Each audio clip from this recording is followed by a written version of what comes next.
მოგესალმებით, დღევანდელ ჩვენ გადაცემაში დემოკრატია თუ ოხლოკრატია კვლავ არჩევნებზე ვისაუბრებ. დღეს ჩვენ ყავდა პოლიტიკოსები ამ თემაზე ვისაუბრეთ პარტიის წარმომადგენლებთან, მაგრამ მე მინდა დღეს ვისაუბრო საზოგადოების აქტივისტებთან, ისეთ ხალხთან, რომლებიც ჩართულები არიან პოლიტიკაში, მაგრამ არ არიან პოლიტიკური პარტიის წარმომადგენლები.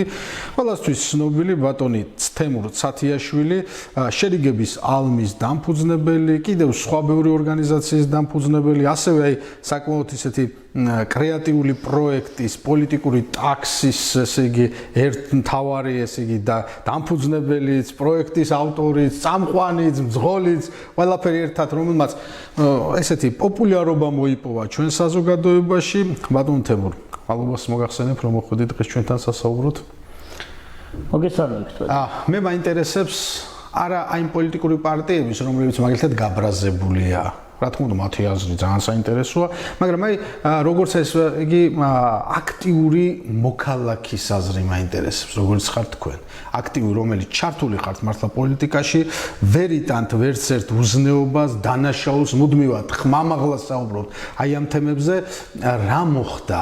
მე ვიცი რომ თქვენ, როგორც ერთ-ერთი ესე იგი, ადამიანი მოქალაქე შეუერთდით პროტესტს და აცხადებთ, რომ არჩევნები ტოტალურად გაყავთ. რა გაძლევთ ამის თქმის საფუძვლის? კიდევ ერთხელ მოგესალმებით ბატონო არჩილ და მივესალმებით თქვენს მაყურებელს და ასევე სრულიად საქართველოს. სხვათა შორის პირველი ნაბიჯი იყო ჩემი მხრიდან გადადგმული წლების განმავლობაში, როგორც ყველა სხვა დანარჩენი საქართველოს მოქალაქე, მეც ვაკვირდებოდი, მეც ანალიზს ვაკეთებდი და ზოგადად საქართველოში თითქმის ყველა ჩართულები ვართ, გვინდა თუ არ გვინდა, გარკვეულად პოლიტიკურ სპექტრში. ყოველთვის მეყვარს ხოლმე ასეთ სიტყვების გამოთქმა, რომ დღეს პოლიტიკამ სათითაო ოჯახშია, სათითაო ადამიანის ცხოვრებაში კარები შემოანგრია, შემოაღწია და ასე ვთქვათ, იზოლებული გაგხდა და ყველა ჩვენთაგანი ჩავრეულიყავით პოლიტიკაში. თუმცა მინდა ხაზი გაუსვა პოლიტიკასა და პარტიულობას შორის.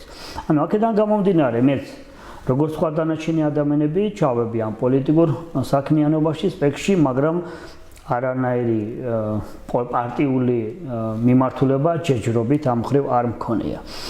მოგეხსენებათ, ანუ წეგან როგორც ვახსენე, პირველი ჩემი გამოსვლა იყო ამ პროტესტის შეერთება, ასე ვთქვათ, გაერთიანება დავარქვა თუ გვერდში დგომა დავარქვა, იმიტომ რომ ვინც გვერდიდან მიყურებდა, რომლებიც მას იცოდნენ, რომ მე არანაირად პარტიული კუთხით არასდროს არ ვიბრძოდი, ამ დროს დაინახეს ადამიანი თემურ ცათიაშვილი, შერიგების ალამი და გადაცემა პოლიტიკური ტაქსის წამყვანი აღმოჩნდა რუსთაველზე, აღმოჩნდა იმ ადამიანების გვერდით, რომლებიც ნაცები, კოცები, ბოცები თუ რა ვიცი, მოკლედ იმდენი ასე ვთქვათ ტერმინოლოგია იარლიყია დღეს საზოგადოებაში ამ პოლიტიკური პარტიების მიმართ, თურმე მათ გვერდით აღმოჩნდა და შესაბამისად თურმე ნაცი ყოფილა, თურმე ის ყოფილა და ეს ყოფილა.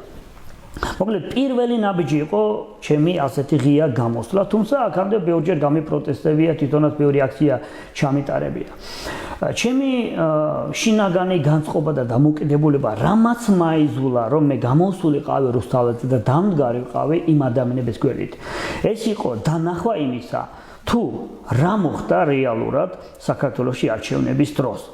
ანუ ტოტალური მასობრივი გაყალბება კი არ მოხდა ბატონო არჩილ. ეს იყო პირდაპირ სიტყვის მნიშვნელობით უტიფარი საქციელი სახელმწიფოს მხრიდან, რომელმაც კიდევ ერთხელ დაადასტურა და დაამტკიცა, რომ საზოგადოების არჩევანი მისთვის არ არის მნიშვნელოვანი, რომ ისინი არიან ერთპიროვნული მმართველები და კიდევ ერთხელ ამ საქმით საზოგადოებაში ჩათესეს უიმედობა, ეგრეთ წოდებული ნიჰილიზმი, ჩათესეს ისევ და ისევ სიძულვილი, ისევ და ისევ დაპირისპირება, ისევ და ისევ ამ ყველაფრის ფონზე საქართველოს დემოკრატიულ წყობას დიდი კითხვის ნიშანი დაუწევს.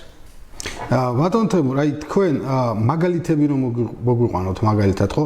ისე ხო არ მოხდებოდა რომ თქვენ აი გაბრაზდით, ისე რომ არ დაგენახათ რაღაც მაგალითები. ანუ თქვენ ფაქტები ნახეთ, რაზეც აღშფოთდით და აი ჩვენ ვიცით რომ ყოველთვის იყო ეს გაყალბება, მოდი ამას ვთქვა, მაგრამ ესე იგი თქვენ ნახეთ ისეთი რამ და ისეთი მასშტაბებით გაყალბება, რომ რამაც აი ესე აღაშფოთად და გამოხვედით რეალურად აქციაზე. აი რა ფაქტები ნახეთ თქვენ პირადად, რა ხდებოდა ამ გაყალბებასთან მიმართებით, აი იქნება დაწყვეტილებით მოგვიყვეთ. ხო, კარგი. მოკლედ ჩვენ ხედავდით ახლა წლების განმავლობაში ვაკვირდებით ხომ არჩევნების მსვლელობას, განვითარებას და ასე შემდგომ და საზოგადოება ყოველთვის აგე მე რამდენი რიგით მეათი არჩევნებია თუ არ ვწდები ამ შემთხვევაში საპარლამენტო არჩევნებზე მაქვს საუბარი. ხო, სადღაც ესე. თუმცა ამის იქით პრეზიდენტის არჩევნების ჰქონდა ცალკე. ნუ საკრებულოსი გამოცდილება გვაქვს, საკმაოდ გამოცდილება გვაქვს. პოსტსაბჭოთა სივრცეს დატოვების შემდგომ, მაშინ როდესაც დამოუკიდებლობა მოვიპოვეთ და ამის შემდგომ ყოველთვის იყო მსგავსი აზრი საქართველოში, რომ არჩევნები ყალბდება. საზოგადოება, როდესაც ყალბდებოდა კიდეც. ხო, ნუ ყალბდებოდა, რა თქმა უნდა, თუმცა ამ გაყალბების მეთოდები იყო ყოველთვის განსხვავებული რაღაც კუთხით, მაგრამ რეალურად საბოლოო ჯამში ეგრეთ წოდებულ ბჭყალებში კარუსელებს რო ვეძახით, აი ასეთი კუთხით, აი ესეთი ფორმით ხდებოდა ხოლმე. მაგრამ კარუსელი ჩაყრა. კი ბატონო, მაგრამ წლევან წელს რაც მოხდა აი ამ 2 დღის უკან, ხომ, რაც მოხდა, ეს არ იყო ის მეთოდი, რომელი მეთოდითაც აქამდე ყალბდებოდა არჩევნები. ეს იყო უტიფარი, ეს ნიშნავდა იმას, რომ ადამიანები გამოვიდა ბატონი კობახიძე და განაცხადა, რომ იცით ჩემო ძირფასებო და მეგობრებო, ის რომ ვიღაცა სიები აქვს და არჩევნების დროს იქ დგანან და მათ სიები აქვს, ეს არ არის კანონდარღვევა. ანუ ეს პირდაპირ საუბრობს აქამდე ამას არავინ არ ლაპარაკობდა, არასდროს არ ამართლებდნენ მსგავს დამოკიდებულებას. ამ დროს გამოდის ბატონი კობახიძე და იძახის, ეს არ არის კანონდარღვევა. უკვე ჩვენ ეს იმას ნიშნავს, რომ აქ მასობრივი მწვანე იყო ანთებული, იმისათვის რომ ზედმიწევნით მომხდარიყო იმ არჩევნების გაყალბება, რაც რეალურად მათ თვითონ გააჩნდათ სურვილი. მაგრამ ნახეთ რა მივიღეთ ის, რომ საბოლოო ჯამში ადამიანები, რომლებიც პასუხისმგებლობას ღებულობდნენ, აქ მაქვს საუბარი ოპოზიციურ სპექტრზე, იმ ადამიანებზე, რომლებიც ასე ვთქვათ, დიდი აუმახიანი ხმით, დამაჯერებლური ტონით და ასე შემდგომ იძახდნენ, რომ ჩვენ დავიცავთო ყველა თქვენთაგანის ხმას, რომ არჩევნები და ვერ გავაყალბებინებთო.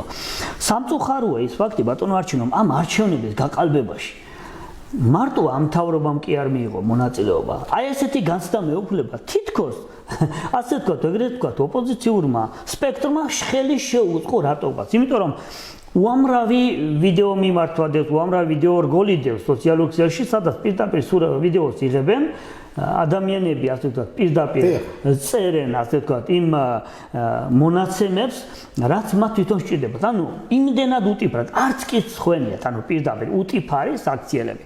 რაც იმას მიგვანიშნავს, რომ რეალურად ის ადგილი, სადაც გაყალბება მიმდინარეობდა, იყო სრულად, ასე ვთქვათ, დაცლილი საზოგადოებისგან. იქ გვერდით არ იყვნენ ის ადამიანები. პირველი, ანუ მე თავიდან დავიწყე ის, რომ რადგან გვაქვს გამოცდილება, ესე იგი რა ხდებოდა? პირველი 10%-იანი დათვლა თავრდებოდა სადღაც 12 საათისთვის. რო გადაგვეწია პირველის ნახევარზე ყოველთვის იყო ხოლმე, რომ პირველი 10%-იანი, ასე ვთქვათ, დათვლა ვლინდებოდა და აცხადებოდა. თქვენ მოგეხსენებათ, 3 საათი იყო დაწყებული, 3 საათი იყო დაწყებული, ჯერ კიდევ არ იყო პირველი 10%, ანუ ის ხმების დათვლის განცხადება, ბრიფინგი გაკეთებული. 3 საათი ხდებოდა, თუ არ ვცდები, დაახლოებით, როდესაც ბრიფინგი გაკეთდა ქალბატონი თამარის ჟვანია, თუ არ ვცდები სახელმწიფო გვაქვს. სესკოს ხანძონე. ხო, მისი მხრიდან და პირველი რაც დაიწყო ის, რომ ის ეგრეთ წოდებული არჩევნებში მიღებული ოქმები აცხადებდა მხოლოდ იმ ოქმებს, რომელი ოქმებიც იყო ატვირთული და ოქმები იყო ატვირთული, სადაც რეალურად იყო ყველა ოქმში მოგებული ხელისუფლების მიერ წარდგენილი კანდიდატები. ანუ ეს უკვე იმას ნიშნავდა, რომ უკვე პირველი განცხადება ბატონი კობახიძისა, რომ სიებით ყოფნა საარჩევნო ყუთთან 25 მეტრის მოშორებით არსებობა, ეს არ არის დანაშაული. ის რომ ეს განცხადება იქნა გაკეთებული, ის რომ ღამის 3 საათზე პირველი განცხადება იქნა ბრიფინგი გაკეთებული არჩევნების პირველი ხმების დათვლასთან დაკავშირებით, ის რომ ბიულეტინები, რომლებიც იქნა ატვირთული CSKO-ს გვერდზე, რომ მხოლოდ და მხოლოდ ის ბიულეტინები იყო ატვირთული, სადაც მათმა მასობრივად, ზედმიწევნით მაღალი პროცენტები ჰქონდათ მიღებული. ეს ყველაფერი უკვე მიუთითებს იმას, რომ მიდიოდა შემზადება არა მასობრივი გაყალბებისთვის, არამედ საზოგადოების ფსიქიკურად მომზადებისთვის, რომ ადგილობრივი ხელისუფლება ისევ რჩება ხელისუფლებაში და ის ყველას გააგრძელებს 4 წლიან მმართველობას. ბატონ თემო, რა მაინტერესებს, გამოქვეყნდა სხვადასხვა ეგზიტ პოლები. რუსთავიორს თავისი ქონდა, თავარს თავისი ქონდა, იქ ფორმულას თავისი ქონდა, მაგრამ რა საინტერესო უნდა იყოს ფორმულა, რომელიც ითვლება როგორც ასე ვთქვათ, ოპოზიციურ, საკმაოდ ოპოზიციურად განწყობილ ტელეარხად, მისი ეგზიტ პოლებზე ვის ერთ-ერთზე დაჯდა CSKO-ს მონაცემებთან. რა მოხდა თქვენი თვალსაზრისით? ახლა ეგზიტ პოლები ეს ისეთი რამ არის, ეს შეიძლება შევადაროთ ლახატრონს, ასე ვთქვათ, ადამიანი, რომელმაც მაგალითად თუმცა ეგზიტ პოლები პრაქტიკულად ისე არის მსოფლიოში განვითარებული, რომ ცდომილებები არის 1%, 2%. არა, მე თან საკმაოდ რა არის, კიდევ ერთხელ, ეს რო ჩაეტარებინა მაგალითად იგივე იმეს. სხვადასხვა ეგზიტ პოლებზე გვაქვს ბატონო არჩევანი. ფორმულაზე. ფორმულა, რომელიც არის ერთ-ერთი მოწინააღმდეგე დღევანდელი ხელისუფლების, მისი ეგზიტ პოლები პრაქტიკულად გამეორებული იქნა. რო დავდოთ ერთ-ერთზეა რეალურად CSKO-ს. ამით რისი თქმა მინდა. ისე მოხდა ეს ყველაფერი, რომ 4 თუ 5 ასე ვთქვათ ეგზიტ პოლი მუშაობდა თუ არ ვთქვი საქართველოში, მაგრამ რუსთავიორზე საერთოდ მეტი ქონდა. ხო, ცოტა ისეთი გამორჩეული, სადაც 4-5 ეგზიტ პოლის ორგანიზაცია იყო, რომლებიც ამას საკვირველად იმედს სათავეში ქონდა, მაგრამ ეს აქედან გამომდინარე ეგზიტ პოლზე რას? ჩვენ ახლა რო შევხედოთ, რომ რა ვთქვათ, რომ ისი ფორმულაზე გასული ეგზიტ პოლები და შედეგები და მთავარ არხზე გასული ეგზიტ პოლები კოპირება ასლი ვერ მოხერხდებოდა ვერანაირად, შესაბამისად აქედან გამომდინარე მაინც იყო განსხვავებული. მე რისი თქმა მინდა. გარკვეულად ისეთი განცდა მეუფლება ბატონო არჩილ, რომ საზოგადოებაში ადამიანები ეგზიტ პოლებს როგორც მკითხავებს ისე უყურებენ. მკითხავი მარჩიელი ბოდიშით ქართული სიტყვით მარჩიელები. ხო, მკითხავი შეიძლება ცოტა სხვა ტერმინით არის, ხო, სხვა მხრივ. ამიტომ მარჩიელი ადამიანები, რომლებიც გამოდიოდნენ, ეს იქნება, ეს მოხდება და ასე შემდგომ. თუმცა მათი გამოკითხვის შედეგად მართლაც იყვნენ სხვადასხვა რესპონდენტები, მაგალითად მე მინდა ჩემი პირადი მაგალითი მოვიყვანოთ ბატონო არჩილ. ჩემი მეუღლე არის თითქმის 1 წელია გადასულია პანკის ხეობაში ჩემ მშობლებთან ერთად, მე ჩემს უფრო შვილთან ერთად ცხოვრობ ქალაქ რუსთავში და არჩევნების წინა დღესით ჩემი მეუღლე ჩამოვიდა სოფლიდან, რადგან თვლით რომ არჩევნების დროს ყველამ ხმა უნდა მიიღეს, შესაბამისად ისი ჩამოვიდა და ჩემს უფროს 2 შვილთან ერთად, მთლიანი ოჯახი დავიერთდით და წავედით არჩევნებზე. მივედით და მანდაც იყო ერთ-ერთი ასე ვთქვათ გარეთ ჩვენ რო გამოვედით ერთ-ერთი ეგზიტ პოლების ასე ვთქვათ ორგანიზაცია იდგა, რომლებიც ასე ვთქვათ აწერილებდნენ ხელს თუ იკვლევდნენ. ხო და რო გამოვედი 4 ვიყავით. ხო და ფიქრობდი რომ ერთ-ერთს მაინც შეგვიკითხებოდნენ რა მოხდა, რა ხდებოდა. იცით, მაგრამ არ შეგვიკითხნენ. მე მოუბრუნდი უკან მიზან მიმართულს და მე უთხარი რა საკეთებთ თქვენ? ჩვენ ვიკლებთო, ანალიზს ვაკეთებთ ეგზიტ პოლების, კვლევებს ვახორციელებთო. მე უთხარი, რატომ არ შევეკითხეთ მაშინ ჩვენ? ნახა ყველა სხვა შეგეკითხეთ. ნახეთ რა ხდება. ჩვენო ყოველ მეხუთეს ვეკითხებითო. მე უთხარი, ჩვენ 4 გამოვედით. 4 გამოვედით, ჩემზე წინ გამოვიდნენ, იმათ არ შეეკითხეთ. მეხუთე ვიყავით თუ მე7 ვიყავით, მაგრამ არ შეგვეკითხეთ. რეალურად აქედან გამომდინარე. თქვენ არ ენდობით ეგზიტ პოლს. რა თქმა უნდა, არ ვენდობი.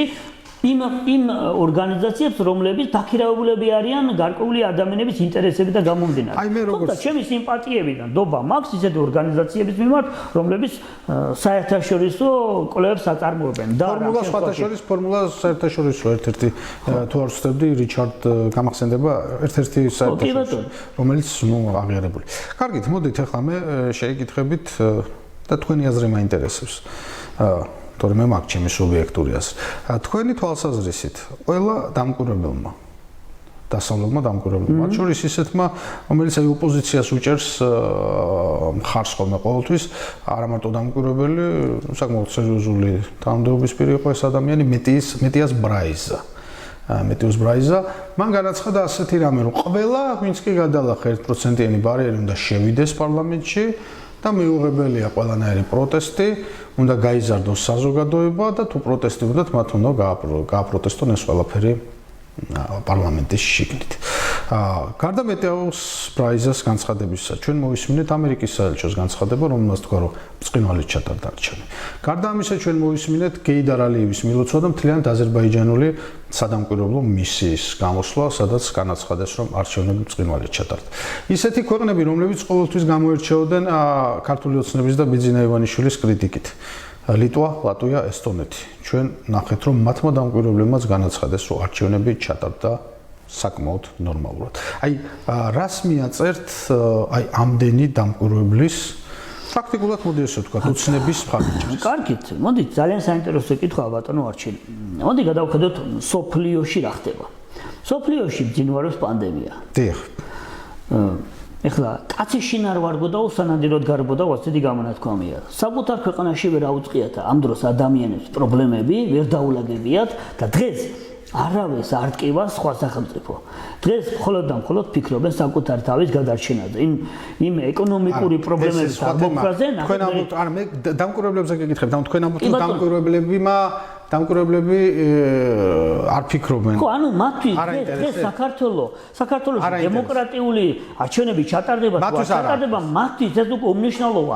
მეათეხარისხოვანი, იმიტომ რომ მათთვის უკვე რიგითი პრობლემებია. ევროპა დღეს ფინანსური ეკონომიკური კრიზისი პრობლემაა. რა შეუშლდა ხელს რო ეთქვათ, რომ ჩატარდა მაგალითად სულ. არა, რეალურად დღეს ეხლა არავის არ ატყობს დამატებითი პრობლემები ქვეყნებში. რა პრობლემა შეექმნებოდა მაგალითად საქართველოს არჩევნებით ლიტვა ლატვიასთან ეს. კარგი, მოდი ახლა შევხედოთ, რა შეეხება ახლა დამკვირვებლები. კიდევ ერთხელ მინდა განვაცხადო. მე არ ვამბობ ხვალზე რა სიტყვიან, მე ვამბობ აი ამ მომენტისთვის. რა ფორმით ხდებოდა გაყალბება? ჩვენ მივიდივართ იმ მდგომარეობამდე, ანუ ჯერ უნდა გამოვიდიოთ, უნდა დავინახოთ. რა ფორმით მოხდა გაყალბება? რა ფორმით ხდებოდა? კარუს ეგრეთ წოდებული კარუსელებით გაყალბება ხომ არ მომხდარა ბატონო არჩი? როგორ მოხდა? აქ მოხდა გაყალბება პირდაპირ სიტყვიერი დაწერებით, გასულ ადამიანებმა, როდესაც ყველაფერი დამთავრდა, თვითონ დაწერეს დამკვირვებლები ხო ყავთ? ბოლოს შემდგომ შესაბამისი ბიულეტინები შემოიტანეს, ზოგი გაიტანეს და ესე მოხდა. რა მინდა შევეკითხოთ. ბოლოს ოქმს, ნებისმიერ ოქმს, რომელიც მიდის საარჩევნო, ცენტრალურ საარჩევნო, ამაში რა ქვია, ორგანიზაციას ხელს აწერს ყველა კომისიის თავმჯდომარე და კომისიის წევრები. ამ კომისიის წევრებში არიან, რა თქმა უნდა, ოპოზიციური პარტიები, ნაციონალური მოძრაობაც, იქ ევროპული საქართველოს, პატრიოტთა ალიანსიც, კიდე სულ ყველა, რომელიც არის ეს პარტიები, რომლებსაც გადალახული აქვს მანამდე ესე იგი. და დამკვირვებლები ხელს არ აწერენ. აი, ამათი ხელმოწერები როგორ გაჩნდა ამ გაყალბებულ ოქმებს? ამათმა ხომ მოაწერეს ხელი? ნუ იცით, რეალურად ამ შემთხვევაში მათ მიიღეს მონაწილეობა მათაც გაყალბებაში? მე ვფიქრობ, რომ მათმა რომ არ მოეწერათ ხელი, ეს არანაირ ცვლილებას არ მოახდენდა. ანუ როგორ ოქმები ხო, ეს ოქმებია დათვლილი. ჩვენ აი ანახეს რამოდენიმე ოქმი, სადაც მართლაც არ ჯამდება, არ დგება ბალანსი, მაგრამ ყველა მათ შორის გარდა ქართული ოცნებისა, ყველა იმ ოპოზიციური პარტიის კომისიის წევრთა ხელმოწერა. რატომ მოაწერეს ამ ხალხმა? ნუ საერთოდ ეხლა თითოეულმა ადამიანმა ვერანაირად ვერ დაამტკიცებს ადგილზე, იქ რამდენი ბიულეტინი დევს, აქ რამდენი ბიულეტინი დევს. ანუ რეალურად ინდივიდუალურად თითოეულ ადამიანს აქ უნდა მომხდარიყო მასობრივი კონტროლი. ანუ მასობრივი კონტროლი არა ერთი ადამიანის მიერ. რადგან იქიდან გამომდინარე, რომ მრავალპარტიულობა იყო და ოქმების რაოდენობა, ანუ ასე ვთქვათ, გამყოფი პარტიათა შორის გამყოფი ოქმები ხო ლაგდება, წარმოიდგინეთ ეხლა 50 პარტიის არა 50 პარტიის ტიაკი იღებდა 60-იც იღებდა მონაწილეობას, მაგრამ აქედან აი ის პარტიები, ვისაც კომისია კომისიის წევრები ყავდათ, ის ცოტაა საკმაოდ. არა, ხო და ნახეთ მე ისი თქვა მინდა. როდესაც ეხლა სულ 60 პარტია ღებულობდა, მაგრამ არჩევნებში მიიღო 50-მა, თუ არ ცდები, თუ არ ცდები. 63 იღებდა. ხო, და ეხლა უყურე რა ხდება. ანუ ამ შემთხვევაში, როდესაც ხედავთ, რომ ბიულეტინები ზოგან 3-ია, ზოგან 5-ია, ზოგან 20-ია, ანუ რიცხობრივობა გამყოფი მათ შორის არის საკმაოდ დიდი. რაც უკვე ავტომატურად, ანუ თვითნაუნებურად იძლევა შესაძლებლობას, რომ ყურადღების ეპიცენტრი არ იქნას, ანუ ყურადღების ეპიცენტრი იქნას გადატანილი. ანუ ეს რაოდენობრიობა ხელსაყრელი მომენტია ბიულეტინების შეცვლაში, გადაცვლაში და ასე შემდგომ. ამიტომ აქედან გამომდინარე, ხლა ადამიანი, როდესაც 19 კანდიდატი იყრიდა თუ არ ვთქვი ქალაქ რუსთავში, ასევე 20-25, ნუ ყველა პარტიამ ვერ შეძლო ყველა რეგიონში და ყველა აიმაში მაჟორიტარული კანდიდატების წარდგენა, მაგრამ ნუ ყოველ შემთხვევაში 15-ზე ნაკლებ არცად არ იყო, ხომ ამ შემთხვევაში.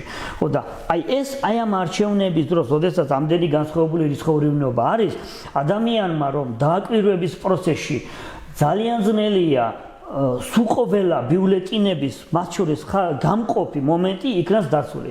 ამიტომ ეს ყველაფერი ის რომ თავიდან იქნა დაშვებული 20 ივნისის შემდგომი გადაწყვეტილება რომ აი ამ წესით ასეთი კუთხით უნდა ყოფილიყო საქართველოში არჩევნები ჩატარებული, რომ 1%-იანი ბარიერი იქნა დაშვებული, ის რომ თურმე პარტიის შექმნაში მხოლოდ და მხოლოდ 300 ხმა ყოფილა საჭირო, მხოლოდ რომ პარტია შექმნილიყო, ანუ ეს ყველაფერი მიუთითებდა იმას, რომ ეს ყველაფერი წინასწარ დაგეგმილი სცენარი, როგორ უნდა მოხდარიყო ეს მრავალპარტიულობის ნიადაგზე, როგორ შეძლებდნენ ბიულეტინების შეცვლას, როგორ შეძლებდნენ კონცენტრირების გაფანტვას, ну ასე და ასე შემდგომ. ამიტომ ჩემი აზრით ეს ყველაფერი მიუთითებს იმას, რომ ეს იყო უკვე 20 ივნისის ამ აქციის შემდგომ მიღებული გადაწყვეტილება, რომ არჩევნები ამ ფორმით ჩატარებულიყო, უკვე ეს სცენარი დაწერილი იყო და ისეც განვითარდა.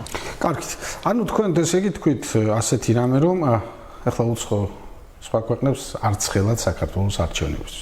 ანუ თქვენ ფიქრობთ, მოდი ესე ცოტა ჟარგონულად ვქნათ, რომ ამ ამერიკის საელჩომ, ამ სხვადასხვა საელჩოებმა ფეხებზე დაიკიდეს ეს ყველაფერი და თქვენს რომ ფეხებზე დაიკიდეს ის ცოტა უხეში სიტყვა. არჩევნო, ნახეთ ბატონო არჩევნო. თქვენს რომ კარგად ჩატარდაო. უკეთესად ვიდრე წინა არჩევნები. მე ნახეთ რა როდესაც მე მტკივა, ძალიან მინდა თქვენი ტკივილი შევიგზნო, მაგრამ ჩემი ტკივილი იმდენად დიდი მაქვს, რომ თქვენი ტკივილი იმდენად მიღწევი არ არის. ანუ თქვენ ფიქრობთ, რომ მათ ამ წუთას არ აინტერესებს? არ იცალათ. განე ის რომ არ უნდა გასაგებია. ну, მოდი ესე ვთქვათ, გამოვიდა ისე, რომ თქვენი მოსაზრებით მათ დიდად არ აინტერესებდათ როგორ ჩატარდებოდა საქართველოს. ანუ საქართველოში დემოკრატიულად ჩატარდებოდა, არადემოკრატიულად ჩატარდებოდა, ივანიშვილი იქნებოდა, სააკაშვილი თუ ვინც იქნებოდა, თქვენი მოსაზრება სუბიექტური რომ ესე როგორ შეიძლება ბატონო არჩა, აი ახლა მითხარით, ამერიკის ეშმა განაცხადა, რომ ჩატარდა კარგად.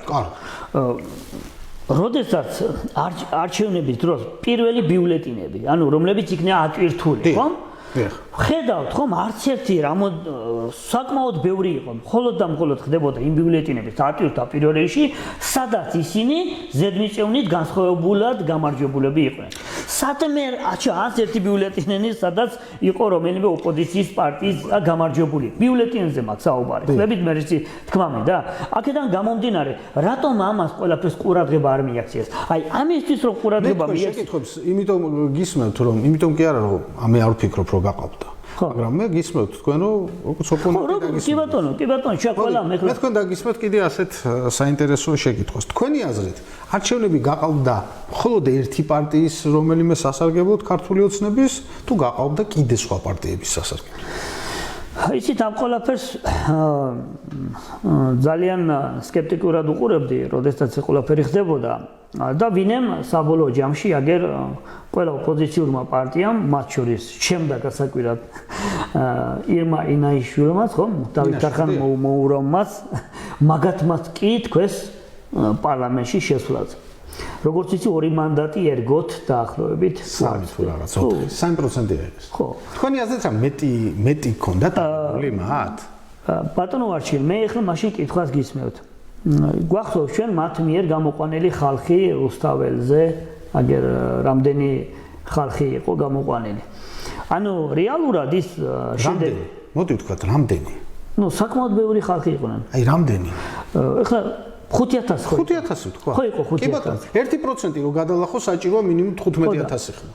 ხო და 3% არის 50000 ხმა აუღიათ და ეხა თქვენ ფიქრობთ რომ რა იმაინაშვილს და თარხან მოუროვს ვინმე მიცემ და 100000 ადამიანი რომელმაც გაბედა საჯაროდ დაფიქსირებულიყო ისეთ ასე ვთქვათ მასობრივ თქვენ ჭკვიანი კაცი ხართ ისეთ მასობრივ თქვენ ჭკვიანი კაცი ხართ თქვენ ხო იცით რომ ძალიან ხშირად აქციებზე მოდის ხალხი ფული ხო და აი ამის თქმა მინდა ბატონო არჩილი ის კაცი მე ან მოგცემ შეგმას არა მოდი ახლა შევხედოთ მე კარგად მახსოვს როდესაც ბაგრატის ტაძარში რო იქნა ასე ვთქვათ დაკეთებული ყრილობა ალბათ გვახსოვს ჩვენ ქუთაისში გვახსოვს გადაღებული სურათები სადაც ადამიანები სახეს იფარებდნენ კი ბატონო მაგას იყო ესეთი მომენტი იყო ზუსტად და რატო იყო ხო და აი ხო და ამის თქმა მინდა როდესაც დიდი ხნის უკან ძალიან ცოტა ხანი მიყავი პოლიტიკაში ძალიან ცოტა ხანი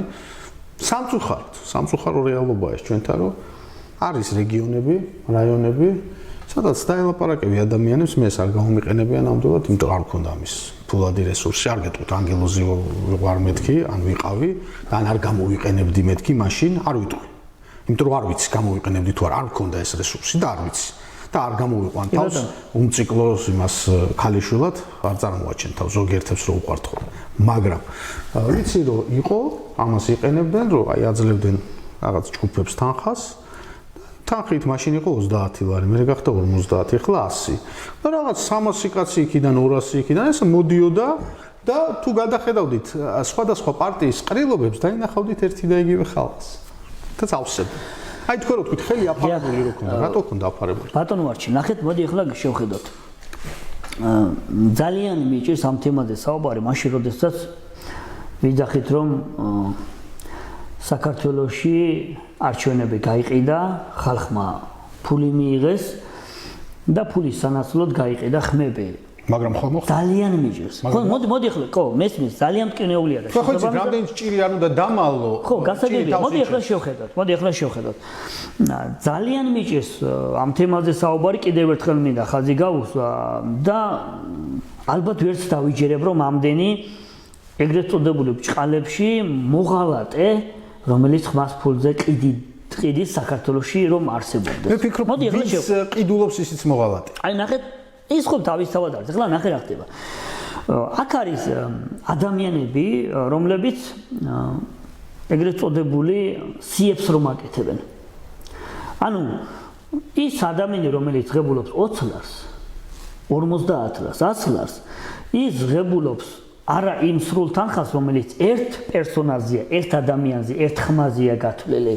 ის ღებულობს მხოლოდ ალბათ 50%-ს ან შეიძლება 20%-საც მხოლოდ თავარი ყველაზე დიდი ფული ჩემი აზრით ეს დაიხარჯა იმ ადამიანებზე რომლებიც პროპაგანდას ანუ ამ შემთხვევაში უწევდნენ საზოგადოებაში დადიოდნენ კარდაკარ ვინც სიებს ამზადებდნენ მათმა საკმაოდ დიდი ფული იშოვნეს ანუ აქ პირდაპირ კომუნიკაცია ხალხთან ფულზე კი არ ეუბნებოდნენ ეს ხალხი ჯერ საკმაოდ დიდი ხნის განმავლობაში აგრძელებდნენ უიმედობის თესვას ანუ ადამიანი ისე არ გაყიდულა ისე ქართველი კაცი არასდროს არ გაიყიდება როდესაც ის დარწმუნდება რომ მე თუ ხმას არ გავყიდე საქართველოს ეშველება ის ამ შემთხვევაში არასდროს არ გადადგავს ნაბის ბატონო არჩილ მე მინდა ეს ხაზგასმით აუხსნა და მინდა მიმართო მაყურებელს რომლებიც ფიქრობენ რომ ქართველები ხმას ყიდიან და შეურაცხმო მაინც აზრიანაკ და მოდი მორასმანეთს ავიღეთ ხო და ანუ პირველ რიგში ხდება ის ზუსტად ეს ადამიანები თესავენ ნიჰილის უიმედობას თესავენ არაფერი არ ეშველება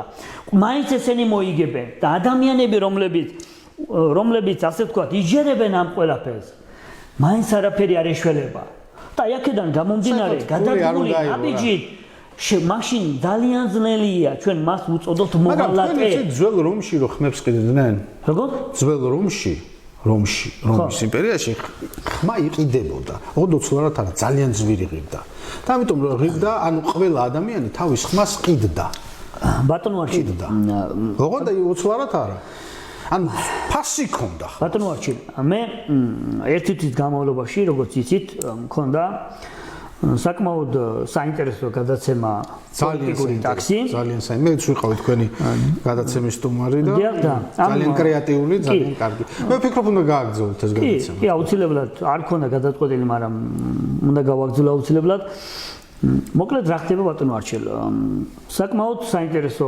რესპონდენტები ყავდა და საკმაოდ საინტერესო კითხვები რომელი კითხვებიც არ იყო ვინმეს მიერ შთაგონებული სათითაო კითხვა იყო ჩემს მიერ ისევ ხარჯი მინდა გავუსვა ტარანერ მართლობის სხვისგან შესაბამისად ეს კითხვები იყო წრფელი და შესაბამისად მათი ამ კითხვების დასმაც იყო სიწყფელი და გამომდინარე და ადამიანები გვერდს ვერ უვლიდნენ ამ კითხვებზე პასუხის გასაცემად ამ დროს ერთ-ერთი კითხვა იყო ასეთი რომ იმ შემთხვევაში როდესაც ქვეყანაში 500,000-მდე საჯარო მოხელე ყავს ბატონო არჩილ იმ ქვეყანაში სადაც საბანკო სისტემა ასე ღრმად არის გაჯერებული და უამრავი ასობით ათასი ადამიანი ბანკზეა მიბმული მათი ასე ვთქვათ სახლი ბანკშია ჩადებული მათი კარი ბანკშია ჩადებული და მათი შემოსავლის წყაროს უწყვეტი შემოდინება განსაზღვრავს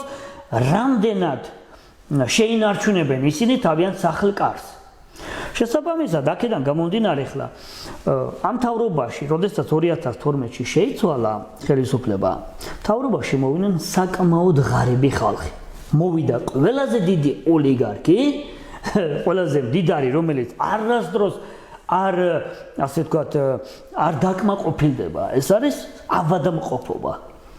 ავადმყოფობა ადამიანი ბედნიერი ვერ იქნება თუ ის ყოველდღე ის ციფრები არ გაიზრდება მის ხელთ არსებული სიმდიდრე.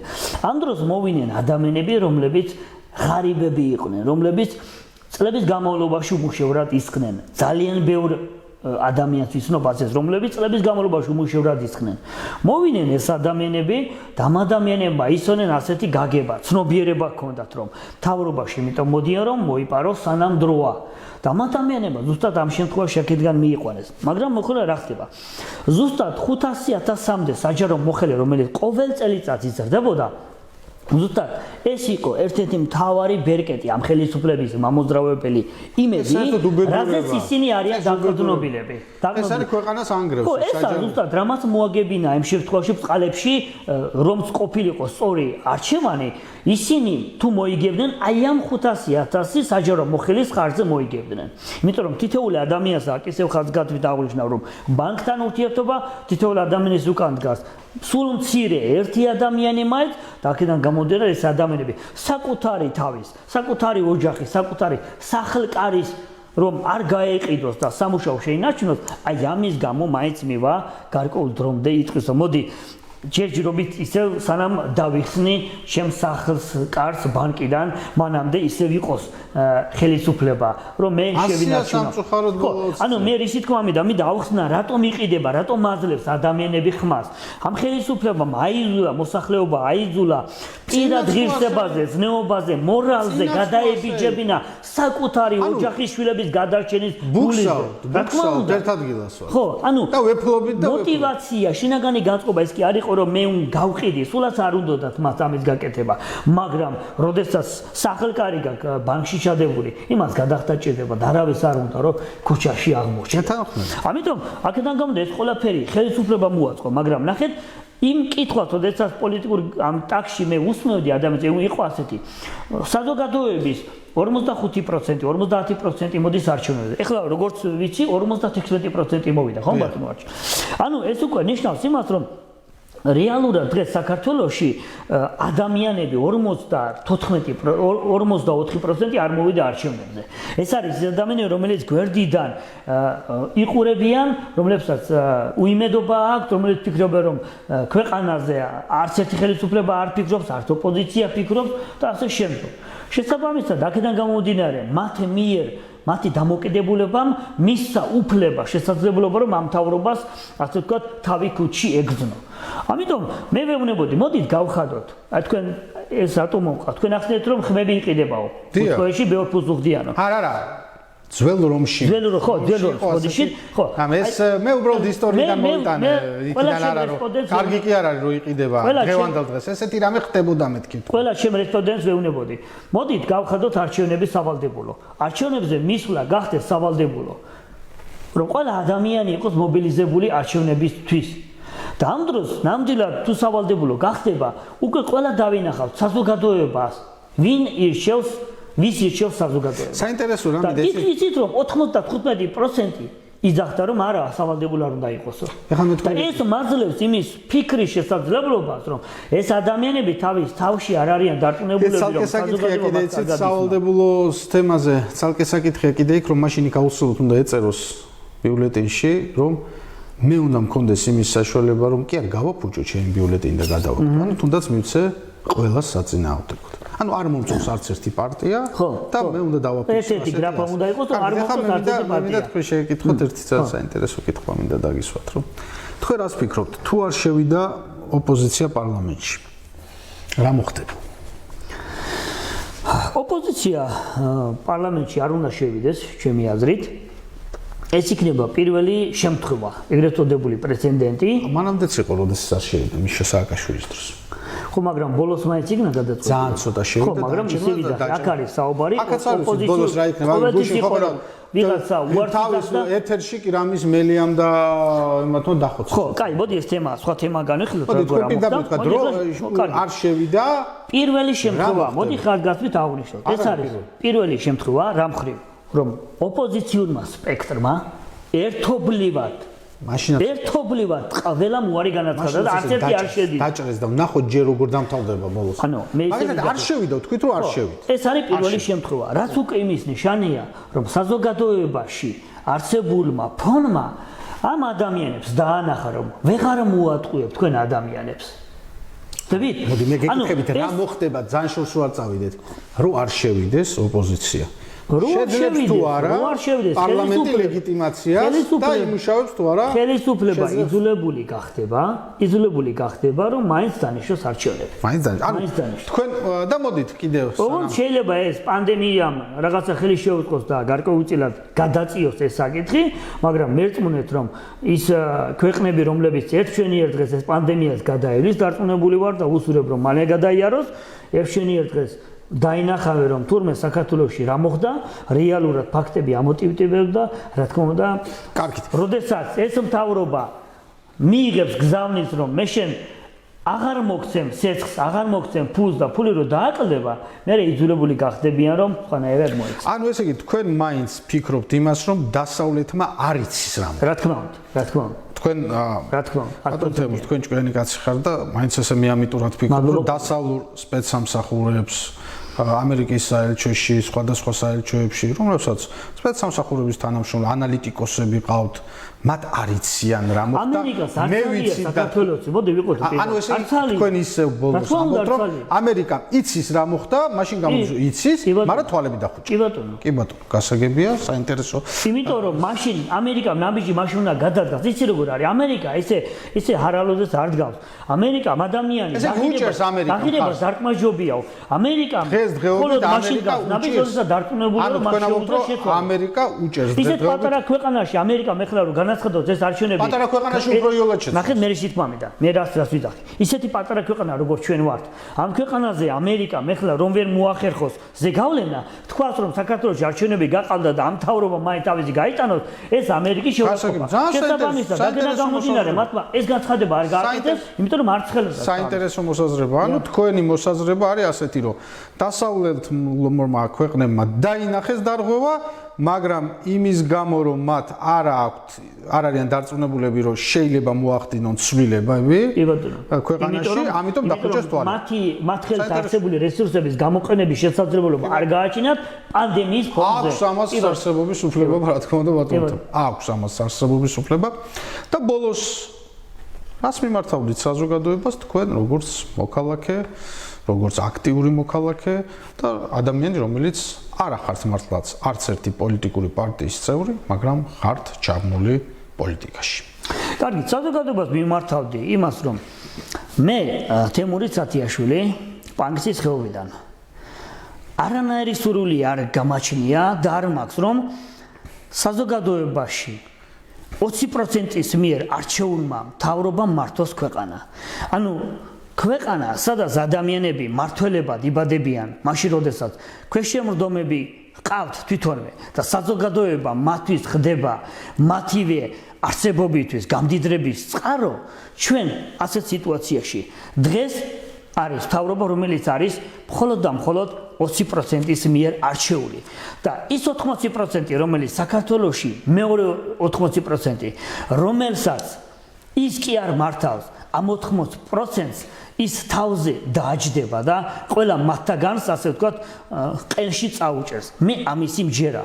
რატომ? იმიტომ მჯერა, რომ არ არსებობს ქვეყანა, სადაც ოლიგარქიას უფევდეს, სადაც დემოკრატიისკენ ხდებოდეს სვლა და ამ დროს ქვეყანაში 20%-ის მიერ არჩეული მთავრობა დააჯდეს საზოგადოებას თავზე და რასაც უნდა იმას აკეთებდეს. მე მინდა მიმართო საზოგადოებას.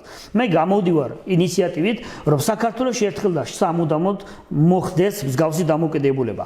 სავალდებულო არჩევნებზე სავალდებულო მისვლა გავხადოთ. ყველაზე უმთავრესი არის რაც, რადგან დავინახოთ, რომ არჩევნების დროს მიღებული გადაწყვეტილება არის საზოგადოების მიერ მიღებული და არა იმ 500,000-მდე საჯარა მოხელის მიერ მიღებული გადაწყვეტილება. უღრეს მადლობას მოგახსენებ ბატონ თემურ დღეს რომ მობრძანდით ჩვენთან გადაცემაში დააფიქსირეთ თქვენი აზრი. საერთოდ რომ ხართ აქტიური ადამიანი და მუდმივად აპროტესტებთ სხვადასხვა თემებს, რაც ვფიქრობ ძალიან კარგი და აუცილებელია. რიგ შემთხვევაში შეიძლება რიგ საკითხებში დაგეთანხმოთ, რიგ საკითხებში არ დაგეთანხმოთ, მაგრამ მე ვფიქრობ, რომ საზოგადოებრივი აქტიურობა აუცილებელია ყოველთვის და ჯანსაღი კრიტიკა ყოველთვის წაადგება როგორც ხელისუფლებას, ასევე ოპოზიციასაც. მადლობა მინდა მოვახსენო ჩვენ მსმენელს, ვინ დღეს ჩვენ გვისმენ და უსურვო წარმატებული დღე მათ. ჩვენ კიდევ ხშირად შევხვდებით ჩვენს გადაცემებში დემოკრატია თუ ოქლოკრატია და ვისაუბრებთ საინტერესო თემებზე. ნახვამდის.